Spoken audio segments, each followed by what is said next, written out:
Hi, good evening. Welcome to another edition of my live this Wednesday evening. And as all of you know, I'm sitting right here in hot Chennai, and it's unbelievable 40 degrees. But then the evenings are fun filled because I have some very interesting guests lined up for you guys every day. And I want to make this as engaging for you. As well as engaging for the guests, because I think it's important that they come talk to me and enjoy themselves. And today we have a very lovely person and director of a super hit film, Shubh Mangal Savdan, which was made in Hindi in 2017 with Ayushmann Khurrana and Bhumi Pednekar. He first made it in Tamil as Kalyana Samayal Sadam in 2013, and of course it was taken to Hindi and Bollywood, and it became a big hit, and the rest, as you know, is history. R.S. Prasanna, director R.S. Prasanna, is, he loves cinema, he's passionate about cinema, and that comes through in his work. I'm just waiting for him to join us so that we can get talking more about films and enjoy, the rest of the evening with Prasanna. Are you there? Hello? Let me just figure out where he is. Okay, Prasanna is not there. I can't see him. There he is. Okay. Hi, Prasanna. Waiting for you to join me. It's connecting. Hello. Hi, how are you? Hi, how are you? All good. How's it going? It's going badly given the heat and, of course, the lockdown and COVID and so on and so forth. But then, like I was telling people, the fun thing is we have entertainment, and it's keeping us engaged within our home, so we're not getting that bored. And it's great to talk to people like you at this point in time because we get so much of information and entertainment as well. Thank My you so pleasure. much. Thank you so much for joining me this evening to talk about films and your films especially. My Uh, pleasure. you can hear me, right? I can hear you fine. Yes. Okay, super. So, Prasanna, like I was telling our viewers, of course, Kalyana Samayal Sadam, which went on to become a big hit in Hindi as well, Shubh Mangal Savdan. Brilliant work, not just in terms of direction, but even in terms of writing. The screenplay, I think, was one of the best. And of course, Filmfare gave all of them the awards Best Actor, Best Actress, Best Supporting Actor. That year, 2017. So that was great. So I wanted to ask you, the first thing was, you touched upon a very sensitive subject, erectile dysfunction, in the film. And that's not something that one can easily talk about in mainstream commercial cinema because people will be like, you, given, how conservative most of us in India are. So how did that whole thing come about? How did you decide that, this is a great topic to speak about and I'm going to make it as entertaining, as this? Well, I'm glad it worked out that way. But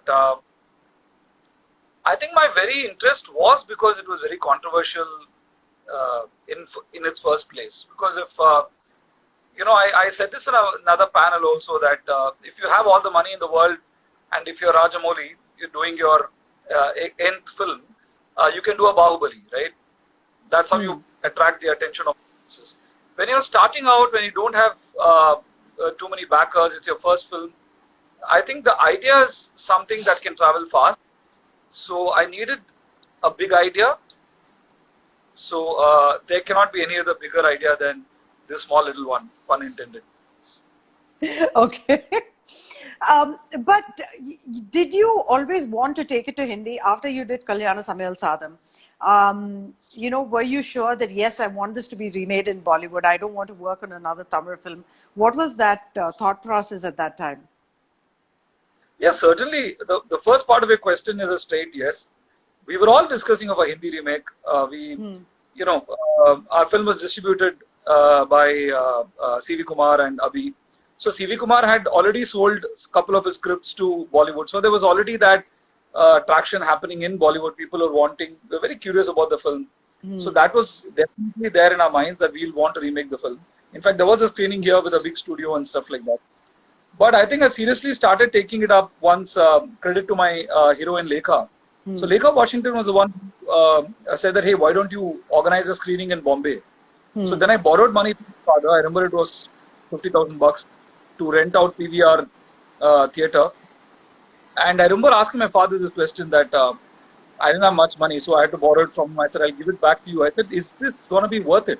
He said, see, at worst, you're going to lose 50,000 and you're going to watch your film on a big screen with whoever turns up. But hey, what if somebody turns up and they're interested in the film? And I'll tell you one thing, Lata, it was a magical evening. Like we had invited, much of the work was put in by Lekha. So big shout out, big thanks to her. So she had opened up her PR contacts and her well-wishers. So we had everybody from Anand Rai to Vishal Bharadwaj to Madhavan. A lot of people from the film industry had turned up because they liked the concept also, right? Yeah. And it was magical watching this film with Tamil dialogues and English subtitles getting such a massive reception in Mumbai. And they were laughing from the first frame, you know. And that moment, and then when they came out, they started talking about wanting to do a remake. I remember Anand Rai giving me such a warm hug and telling me this, we need to meet tomorrow. What are you doing? We need to make this film. And I'm going to make this film with you. So yeah, that was a moment. I remember calling my wife and asking her if I'm still, am I dreaming? Am I awake? Is this really happening? Of course, like all dreams, you know, it took 3 years from that. Yeah. For it. And I was very confident that having been given this chance, and I was very confident that it will be an even bigger hit than it was in Chennai. Because in Tamil, it was a multiplex film. We made it for a small audience. We made it for a target audience, which we knew was very niche. But I knew that Vicky Donor had done very well in Hindi. You're right. So I thought that if we make a good film, that this could be a big hit there. So I was very confident. That's why I never signed up. Much to my well-wishers here, saying that, are you mad? It doesn't happen this way. Quickly take up the offer you're getting and all that. I said, no, Anand Rai, trust me. He's saying that we'll do this film. He had given me a small advance. And I was very grateful. I want to focus on this.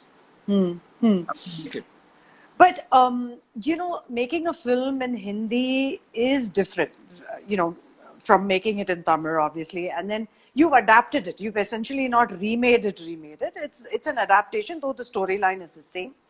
But writing, especially the dialogues and all that, which Hitesh has worked on, I mean, that would have taken a lot of time because you have to make it really funny. You know, you have to make the concept as funny. And of course, the dialogues in Tamil would be very different and you can't do a literal translation of it, right? So how much time did you guys actually spend on writing the script and the dialogues? Because I think that was very key to this film. Yeah. See, Lata, it's like this. I'll answer your question in 2 parts.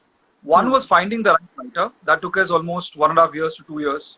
Much of our time went to finding the right writer because, you know, Anand Rai was also coming out of first time he was producing another director's film. I think with my film was when he started getting those huge producing deal with Eros going, right? So me and Muddasar's Happy Baag Jayegi Part 1 was also being discussed at the time. So we were one among the first batch. I remember there was this huge photo op that we did with the 5-6 directors and all that. So even Anand Rai as a production company had to look out for a writer because he's got an in-house writer, Himanshu, who works with him very well. And they have a very unique way of working. So he wanted to pair me up with a writer who I would sync with. It took a long time. We met really good writers. And, but somehow, you know, all of us agreed that this was not, like, you know, in Ramayana there is this thing that Sita says that while selecting Ram, that she just keeps saying no and rejecting, you know, and they keep asking her, why are you rejecting so many things? And she says, but I can't. So we kept rejecting, we kept working hard. We used to do drafts with writers. It just, we discovered like, you know, what are the wrong ways of making this thing. You know? Okay. Then when we had almost given up and got frustrated, of course we didn't give up, but we were getting frustrated. Ki yaar, kya yaar? I mean, you know, and they were also getting a little angsty that, you know, they're not able to get a good writer for me. That's when Hitesh Kevalia came in, and he was one of the TV writers of the a friend of Sandeep, who's the associate producer. So he came and he met and he said, okay, I'll give it a shot. You guys, I'll give you a 30-page sample. Because by then we were also like not wanting to spend, too much of hope and money and resources. So he came up with a 30-minute draft, which all of us really, really loved. Okay. So Then he came to know, we took time. And the second part was that with Hitesh, it took about 6-7 months to crack it. So once you find the right writer, then it becomes an easier process. Okay. But, talking about scripts, there are directors who write their scripts and direct themselves. And then there are, in other cases where you have a writer who comes on board and then you do the direction, you collaborate together, right? How important is it? Is the writing process in a film, for you especially? Because, both your films were really good, in terms of direction, but in terms of writing as well. So how important is that process to you before you actually go on the set? It's very important, Lata. For me, honestly, the script, the movie gets made in the script. All your bouquets and brickbats is all there in the script. If you have it in the script, it's very, and if you're a competent director, it's very difficult to go wrong with a scene or a film. And if you're wrong in the script, even the best director in the world can't. You can land the plane a little better, but it's going to be turbulent. So both my films, Kalyana Se Mail Sadham and Shubh Mangal, has its shares of flaws. I'll be the first to admit that I constantly learn. One was written completely by me, one was co-written by me. Both have a share of flaws, and it's beautiful. And we keep learning as we go. So I think it's very, very important. For me, script is sacred. You take as long as you want to write your script. But I shoot very fast. So for me, scripting is everything. And once you've got the script right, once I'm excited hearing a script or reading a script, then I get restless. I get so restless. I just want to birth this film, and But how do you know? But how do you know when you've got the script right? How does any director know when he's got the script right, or it's ready to go? I cannot claim to say that whether a script is right or wrong. With that disclaimer, I think I know when the script is ready for me. That much I'm very confident about. I cannot guarantee success, or I cannot guarantee that this is a great script. But I can tell you that I've fallen in love with the script, and people around me know it, I know it. So one great thing with Bombay is that you have writers. The culture of writers is there, where I have now in the last 2 years read 10 scripts, rejected most of them, but then discovered some great writers. Through them, I've asked them to give me some other story, or ask them to develop. So this culture of there being a writer writing, because as a writer, I can write only one. I'm developing one of my own anyway. I can only do one script in a year. But so I think this, I hear a script or I read a script only as an audience. I don't read it as a director at all. So I use the example always, and I use this to studio execs also. I use it to my team. Sometimes I do the mistake of taking the wrong thing seriously. You want to take things seriously, but taking the wrong thing seriously. For example, if there is a comedy script, they'll keep hearing it hundreds of times and trying to find flaws in it.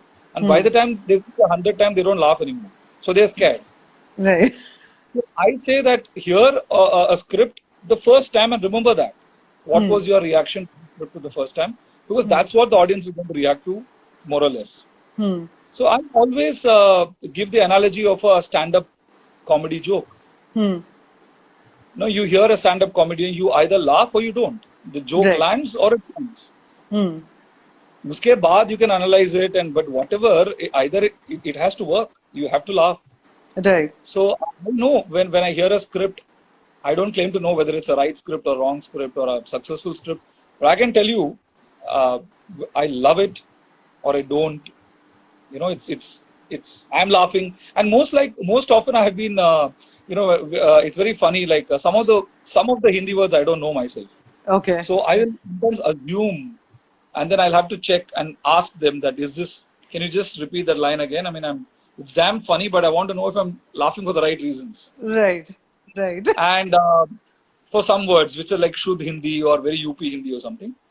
And most often than not, when the script works, like with Hitesh Kevalia, that one script, and now I have working with other writers like Divyanidhi Sharma and Deepak and all that, Niren. So these guys, when they say something, and then I laugh and I clap, like how I would at a movie theater. Otherwise, I'll be listening to a script like this. And then they'll know that, okay, and however diplomatic I am, I'll be like, yeah, it's nice. No, it's okay. It didn't work for you. I can see clearly on your face you don't have fun. So I think that's the first test. So even when I take a narration, ask my team to have a process of making my core team to listen to it or to read it, whatever. I just ask them the first thing that did you have fun?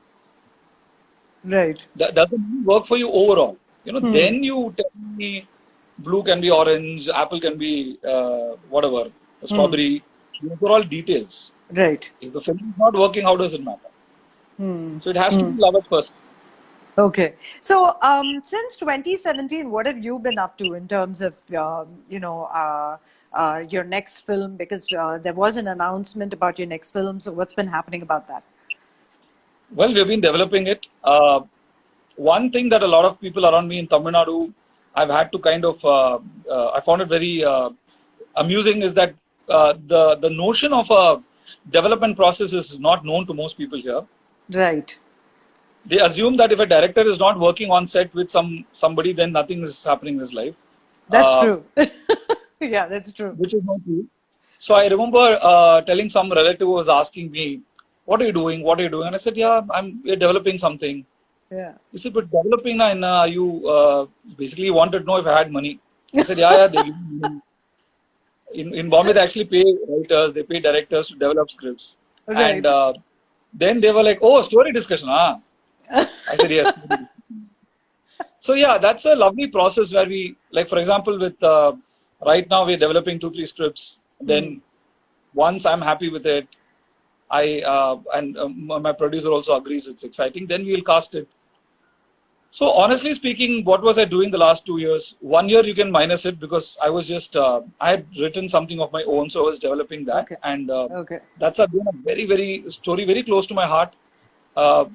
But the story is coming along very well. The screenplay will take a long time because it's a very tough script to write. So that was going along finally, and I always listen to other writers' scripts and stuff like that. So we've identified 2-3 scripts that we really are excited with, and which I can take confidently to the audience and saying that these are my next. So I think I will be announcing in some time after, hopefully, this COVID and all that. Okay.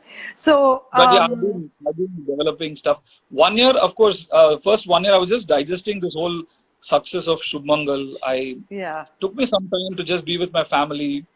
It was like going to war and coming back. Yeah, because you spent a lot of time on that project. So obviously you needed to get a break and recoup and get back to it. It's very different, Lata. It's not so much about Kollywood versus Bollywood, but Kalyanam Samail Sadam was done as a very intimate passion project. Independent producer, Prasanna, Lekha, Arun, Anand, like really guys who were just kind of doing it out of passion. And we didn't have any, I mean, we were very happy if the movie got sold at all and it got some screen at all. Like we were just so passionate about it. Now, when it went to Bollywood, it gets a certain, I won't say commoditized, but it gets a certain advantage of becoming it's also marketed, it's also mounted at a level. So while all those advantages are there, to preserve the innocence of the movie was extremely important. And that is where much of my white hair came from. Just preserve the innocence and the But the heart of it. Yeah, like you mentioned, the working process in Kollywood is very different from that of Bollywood? Because here, most directors churn out a film every year and a half or 2 years. You know, they're working on multiple projects, and they, you know, story, screenplay, direction, everything is by the director. There's no writing team. What do you think about the, you know, the different ways in which these two film industries work? Where are you most comfortable, and where do you think it lends more to the authenticity of the film itself? I think I have the advantage today of being accepted in both places with a lot of love. So that's a huge thing. I think today when I look at a film, I look at also which language that it best resonates in.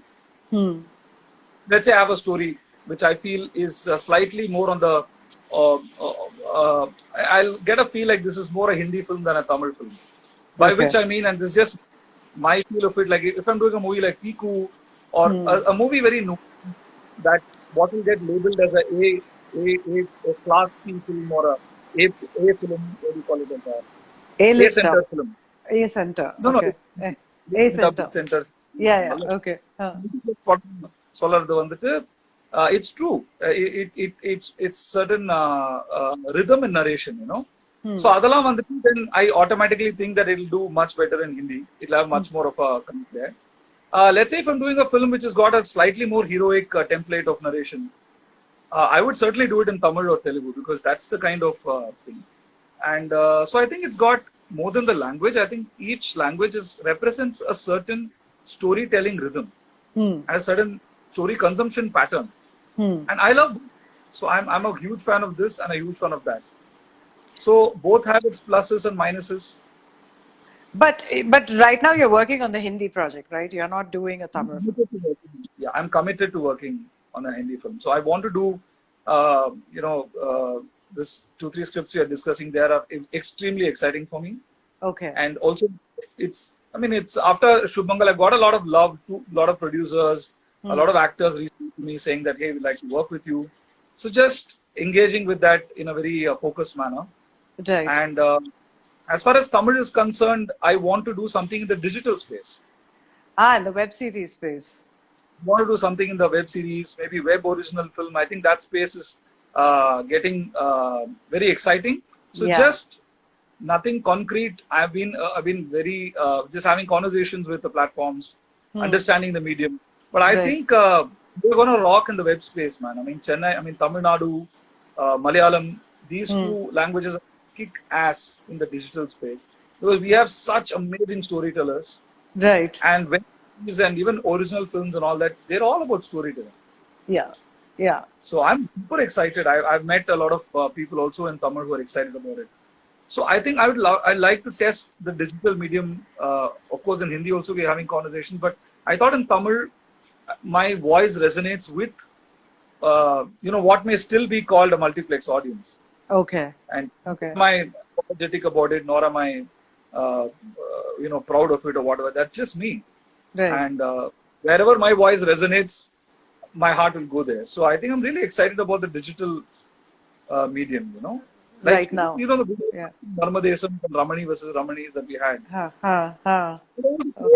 mean, what do I say? The forefathers of web series, what we say as web series today. Yeah. So is comedy your forte? Do you think comedy is your forte? I won't say it's my forte. I think it's something that I definitely enjoy doing. I don't think myself doing something extremely dark for sure. Okay. I want to do something that's feel good, and comedy is something I really like. I really enjoy, and I think much of the films I've enjoyed have got great humor in it. But I think I am more of, as you hopefully see my films in the future, I will be going more into the dramedy zone, which is drama and comedy. So even if you see Kalyan Sadam is, Shubh Mangal is more on the comedy. I mean, humor is. But if you see the Tamil version, the emotions are more. Emotions are more. Right. So where my balances. I eventually, I love emotional stuff. I also like presenting them in a light-hearted manner. Who are some of the Tamil film directors and world directors who've kind of influenced your, filmmaking? Can you talk about a few of them? But one of the comments I got was about Balu Mahendra. You know, Yeah. yeah. So Balu sir is my guru, literally, Yeah. because I studied literally I mean, by sitting next to his feet. So in LV Prasad, he was he was our dean of academic studies, and he used to teach us. So Balu Mahendra sir is definitely my guru. I've grown up in Tamil. I've grown up loving Mani sir. Mani Ratnam School of Cinema is something that's very, very close to my heart. Kamal Haasan, of course, is the only reason I came to films. Okay. So I'm dropping all the sirs here for ease of use. Yeah. Politically correct, but somewhere it feels very artificial for me to say. Yeah. And I've not worked with them. So for me, it's always Kamal Haasan is Kamal. Yeah. As a second-year-old, as a second standard guy, I was watching Guna and asked, who's this guy? I mean, who's this great person? They said Kamal. Huh. So அந்த இதுல சொல்றேன். So Kamal Haasan, Mani Ratnam, and amongst the younger lot, I think certainly Manikandan is somebody that I really admire. I admire. Karthik Subbaraj is a dear friend. He's a fantastically gifted director himself. Right. And Lokesh recently, I saw that movie of Lokesh. And Vinod, H. Vinod. So we have some amazing filmmakers. And yeah, Tamil, I think all the guys I grew up watching. Yeah. Okay. In recent times, is there any film that you saw that you wish you'd made? You're like, wow, that was a brilliant movie. I wish I'd thought of that. For me, I think the closest in Tamil is Manikandan. I think when I saw Kaka Muttai, I saw Idum Paathen, and Andavan Kattalai I saw. So beautiful that film is. So I think, and then I saw his latest trailer, Kadaisi Vivasai. Right. What a brilliant trailer. It had, in fact, I called him up and wished him and spoke to him. I'm a huge fan of his. He knows it. So I love that. Like Vijay Sethupathi plays this character of somebody who's going in search of Payani, I think. And then I told him it reminds me of Guna, the film that I saw when I was a kid. So I think Manikandan, somebody I really admire. And even to him, I used to say that I feel that you are taking after my guru in terms of Balu Mahendra sir. If there is somebody who I can call as a filmmaker with that kind of sensitivity, I can see it in Manikandan, definitely. Okay. So, I really admire. You of course went to LV, but a lot of people in the film industry don't necessarily go through a formal education, either in writing or in direction and so on and so forth. Do you think it's very important to have formal training? The problem in India is that formal training is not free. Okay. But it's not free everywhere, is it? Film education is not free, but at least in the context that education is free in a lot of developed countries. Right. So when we make statements like, when I understand somebody is not able to get a formal education in cinema, it's definitely a reality because they're very expensive. Right. Yeah, that's true. Yeah. It's not for somebody and that's quite a tragedy because most of the, let's say, you take some of the accepting for FTIA and how many people can FTIAs and they take. I mean, you see, so that is why, they had to become ADs and stuff like that. So I think I would rather put it this way that film education is very important, whether it is in a film or it is in a wherever. Right. Gopal Verma learned filmmaking sitting as a video sales guy. Tarantino learned it. He was a video rental guy. Money learned by going to film school. So enough number of examples are there. I think it's important that you learn from wherever you are. And film is democratic. By the time I came to my film school, I had done 4 or 5 short films sitting in my engineering college. Right. And those short films taught me more about cinema and what questions to ask. It's the same as if you want to learn swimming, you don't have to wait till you go to an Olympic size training, in Velachery. You can jump into any well that you find or you jump into any place that's safe and you start learning it. Right. So I think film education is very important and whether it is formal in the case of a film school or through your education or through just reading books.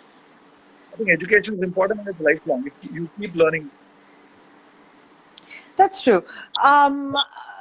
But talking about education, how it's important, and what you're saying is right, that you need to read, you need to watch, you need to learn from others, you need to work on the sets.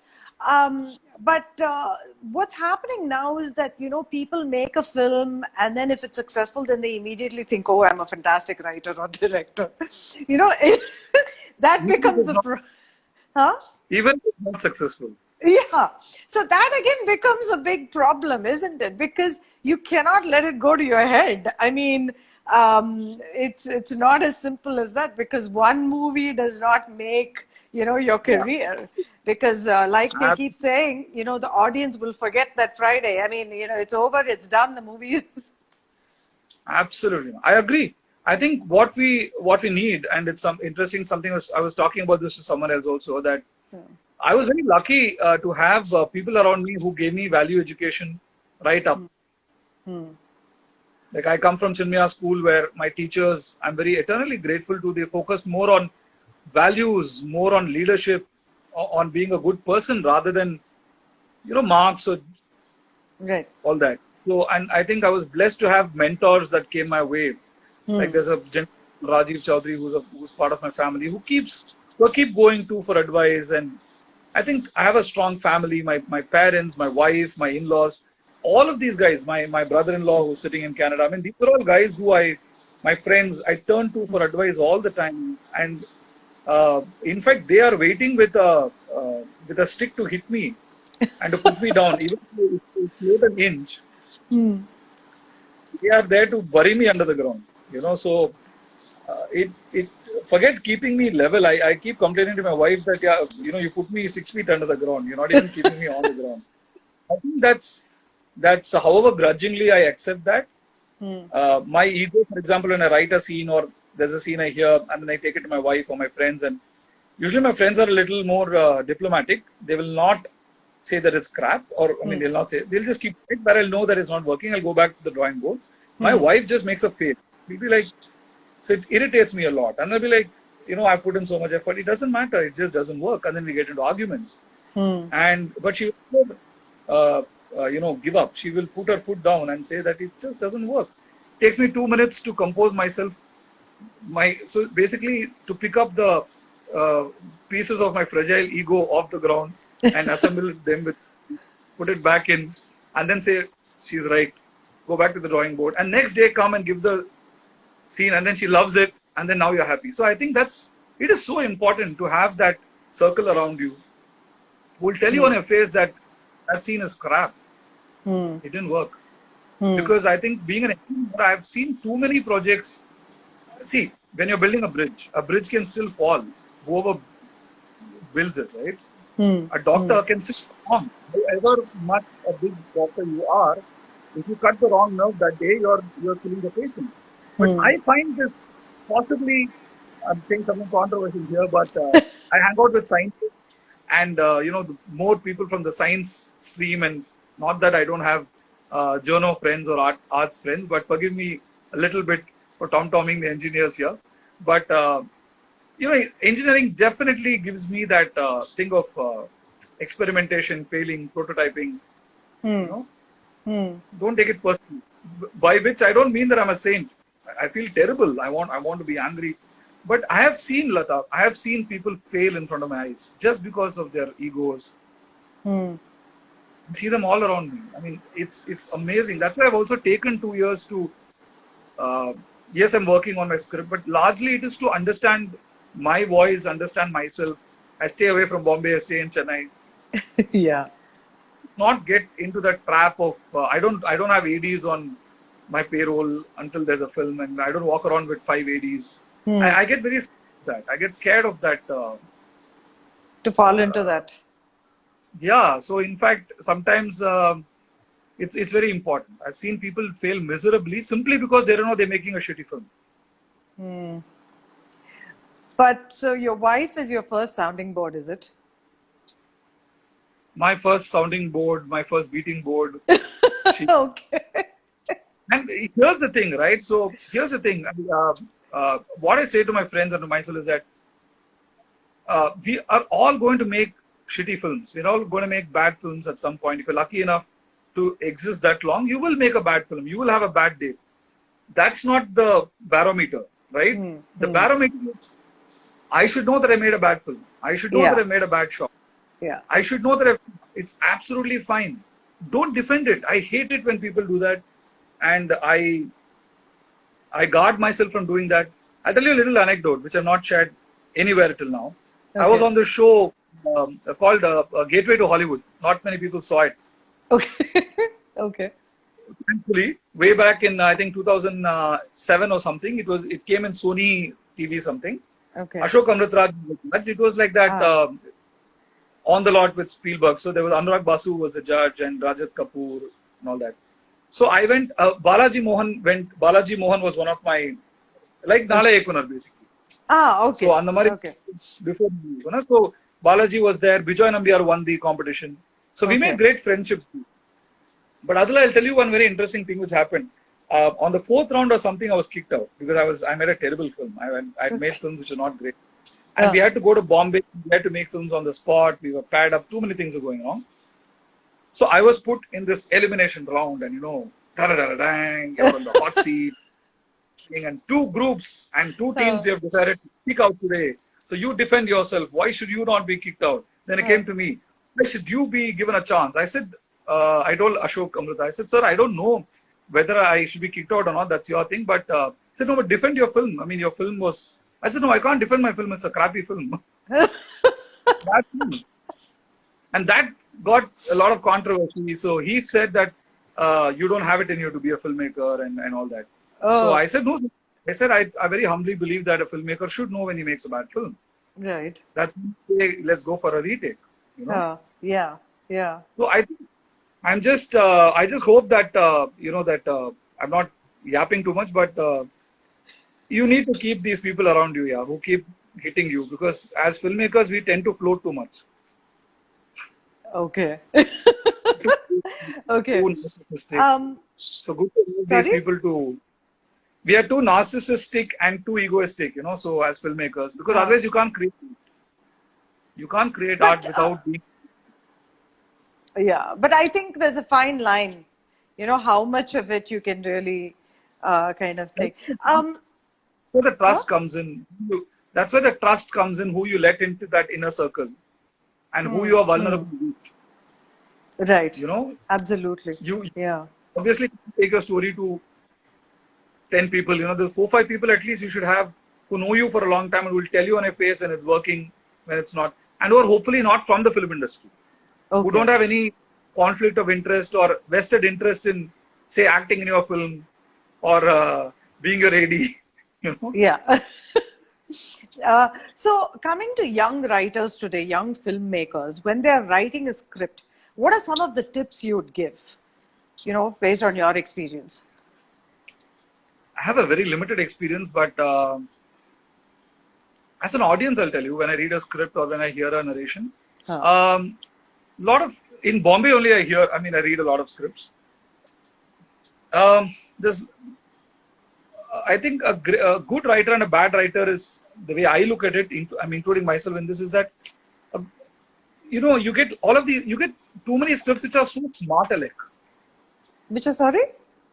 Which I call the smart alec scripts. Smart alec scripts. Okay. This is all real cool characters talking and giving cultural references and even there's no emotion, there's no story, there is no world building up, nothing. So I think that shows to me that there is nothing to say, there is no story. It's just somebody watching a Quentin Tarantino film or this film, that film, and then making people talk like that. When you know that nobody in India speaks like that. Okay. And sometimes I've seen some person coming from UP or some person coming from a very middle class background or even lower middle class background narrate to me a story. I'm wowed because they've lived that.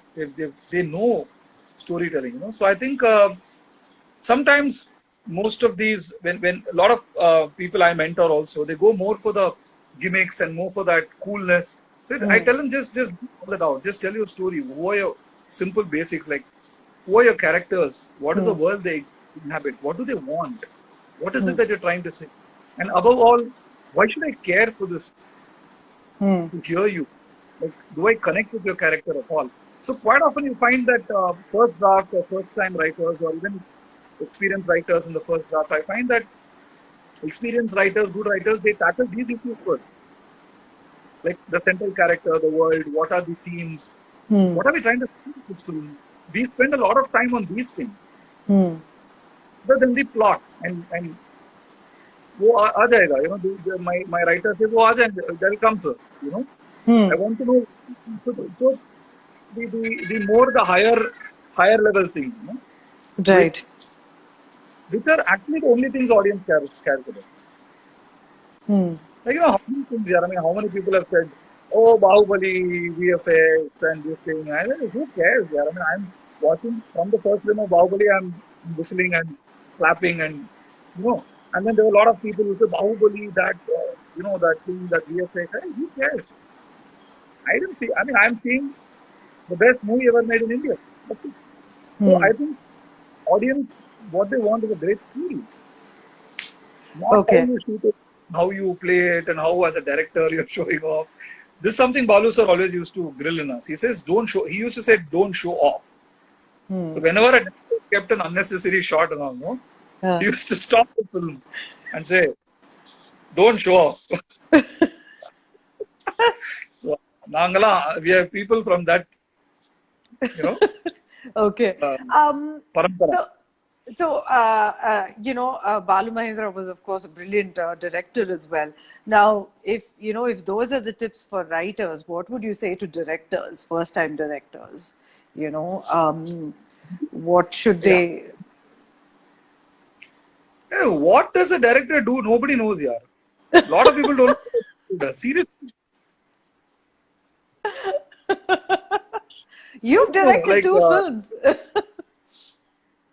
I know what a director does. Yeah. Director or bad director. Okay. Were there any A direct- mistakes that you did that you wouldn't do again? Tell me that. Oh, too many mistakes. Okay. I mean, I would have gotten married earlier. I'm not talking about your personal life. Career.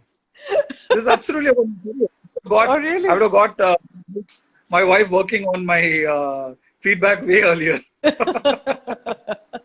Okay. It's about, I mean, if I start telling, I mean, these are things that too many mistakes in Kalyana Samay Sadhan, way too many mistakes, and Okay. too many mistakes in Kalyana Sadhan. You know, sometimes people feel that, like I said, you know, like I got kicked out for saying I made a crappy film, so I don't want to do the mistake again. You know, we all know, which are the pluses, minus. By the time it comes to the audiences, we have all, you know, practically analyzed threadbare a film after the it comes out. I think a lot of pluses and a lot of mistakes, you know. So this is another, right? Like, I mean, joking about directors, but what a director does. But honestly, the audience, even in India, I'm talking about, be it an audience, we don't know what a director does. We think a director is somebody who writes the story. Yes or no? Yeah, that's because most of them actually end up doing, you know, both the jobs. So there's no clear distinction, right? Exactly. So I know of one small director. Okay. He never wrote even one script as far as I know. His name is Spielberg. Okay. Not even one script of his is written. And yet you know Spielberg film and you see it. Right. So I think, see, direction is a completely separate job. It's a completely separate job. It's about telling a story through a visual medium, through an oral medium, getting actors to act in a certain way. So I think what largely as audiences only now we are, you know, this generation is knowing a few things. And they used to say Balachandra touch. When they saw a good director, they understood it as something that is different from a dialogue, that is different from an actor. Why did they use the word Balachandra? KB touch, why it came? Why they used to say Sridhar Padampa? They used to say Sridhar Padam. for Sridhar sir. Why they said Right. Bharat Raja sir used other writers also. Hmm. Hmm. Good director is always. How did our people say Bhagiraj is a great script writer? So the audience knows intuitively. But uh, I think in within ourselves, let me attack the more core issues that please get away from this ego trip that I have to write everything, or either, which is even worse, get somebody to write it and steal credit. That's even worse. Yeah. Yeah. We've seen a You lot know, of this, that happening now. because I mean, you get ADs to suggest scenes. I mean, the AD's job is not to suggest scenes. Then he or she should be given credit and money as a writer. Malayalam has been doing it. We have been doing it in Tamil. We just lost track of that. So I think a director, we know what a director does. We know what a scriptwriter does. These are two different things. So I think we just need to a young director. I'll say, why are you confusing the both? Are you clear what you want to be? Even in the film that you're writing, like Kalyanan Samadam, I wrote and directed. Right. But the jobs I was doing is completely different. I had written the script myself, but I used to have a script. My ADs used to tell me what the scene is that day. I'll ask them to read out. I don't even remember what is there in the script when I'm directing, even though I've written. So I think we should first understand what a director does. We should get away from the director, for which I think directors should come out and introduce writers, push them front, give them the limelight, and say that this guy wrote my script. We should be doing that. I think directors should do that. Yeah, but unfortunately, that's not happening in the Tamil film industry, right? Because most directors now do story screenplay direction. I mean, that's the credit they always get. If they've done it, if they do it, fine. All I'm trying to say is that I do not, like I said, I'm talking about Spielberg, right? I mean, for me as an audience boss, if the film is great, I'll ask who the director is. Right. If the film is crap, I'll ask who the director is so that I don't see his film again. That's my humble opinion. That's my personal school of thought. Many may disagree. There's an Autia theory, there's this theory, that theory. Boss, whatever it is, somebody is going to catch the camera. Somebody is contributing to the light. It's a collaborative medium. Right. Yeah. My school of thought is I want to be associated with a great story. And whether I get to tell the story as a writer, director, actor, first AD, whatever department, I want to be part of great stories. Well, I'm turning very soon, so I want to produce other directors' content. I think that clarity came to me after some time. So that's why I understand where that fragile ego comes. Like I said, I have people around me to knock me, and of course it gives you the ego trip to say that. But I'll tell you one thing. I think it's just once people start that ball rolling, right, then everybody will have to eventually follow. Like when Salim Jamil wrote on those posters, I think of was it Diwar? I think Diwar. I think Diwar, or where they went and wrote on the posters their name, saying written by Salim Javed. So you have to do what it takes. So I think that, like, everywhere I talk about Hitesh Kevalia, the writer, like, the story is mine. I probably mentioned his name even more than Ayushmann Khurrana in all my interviews, because I feel as a writer that you have to do that. That's a fact. Also, it will incentivize a lot more people to get into writing. We have a paucity of writers. That's like saying that.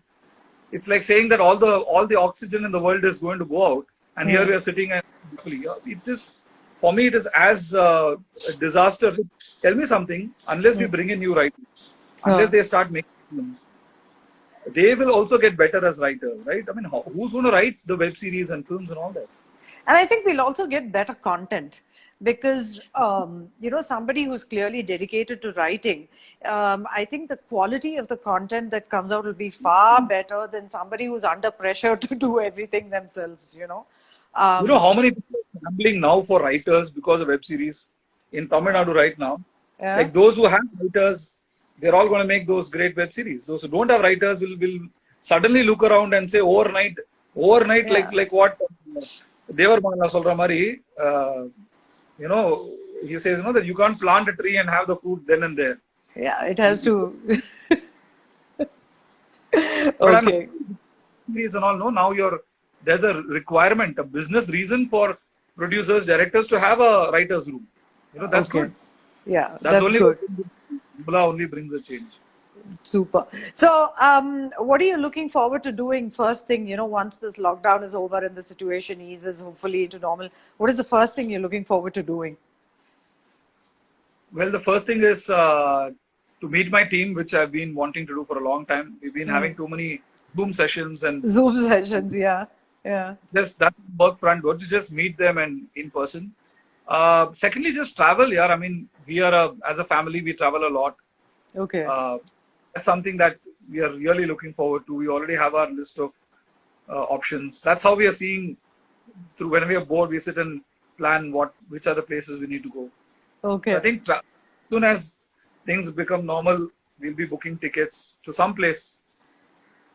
Okay. The good news is from. Sorry? And not stay in the room. Yeah. But the good news is, of course, from May 25th, the government is starting flights, domestic flights again, in a very staggered manner. So I guess hopefully we'll see things come back to normal soon. Yeah. Yeah, I hope the corona also listens to our government. I mean, I am a realist. I don't see the coronavirus listening to our government lockdown rules. I mean, we are opening up the economy. What else do we do? We hope as people because see, people are dying on the street. There's real problems on. Yeah. We are all privileged to have such interactions, and we're not at least in penury. So yeah, that's true. At least our situation is better than many others, so we have to be thankful for that. Yeah. Definitely. Thanks so much, Prasanna, for chatting with me. It was really engaging. It was fun. You're quite humorous, I must say. So I guess that's what comes across in all your films. It was awesome talking to you. Thank you so much. Thank you, Lata. Thank you. Take Pleasure. care. Bye. Take care. Bye bye. How do I get out of this? Do I